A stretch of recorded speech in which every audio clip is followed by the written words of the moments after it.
Au cours de la crise sanitaire, on a connu la médiatisation de plusieurs potentiels traitements du Covid. La chloroquine, bien sûr, mais aussi l'ivermectine. Il s'agit en fait d'un médicament antiparasitaire qui existe depuis bien longtemps, notamment pour soigner la gale. Un médicament considéré comme essentiel par l'OMS, mais uniquement pour soigner certaines maladies parasitaires et pas le Covid. Alors l'ivermectine efficace ou non contre le Covid, s'interroge Alain, on a posé la question. L'ivermectine, c'est un médicament initialement destiné à traiter des infections parasitaires qu'on connaît depuis des dizaines d'années maintenant en médecine humaine, mais également en vétérinaire.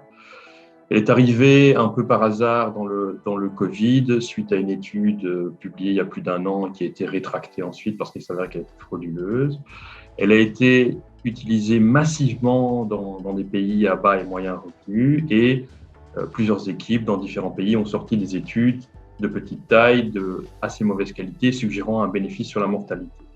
Néanmoins, après des analyses rigoureuses par des journalistes et des scientifiques renommés, eh bien, il s'avère que plusieurs de ces études sont de la fraude pure et simple.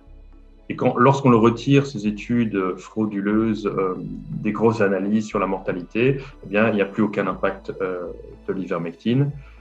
Donc, clairement, l'ivermectine ne doit pas être prise pour prévenir ou traiter le Covid-19. La meilleure intervention pour éviter d'être malade, c'est la vaccination, donnée déjà à des milliards de gens dans le monde, extrêmement sûre et extrêmement efficace. L'ivermectine n'a donc jamais été utilisée en Belgique dans les unités Covid ou aux soins intensifs pour soigner un Covid.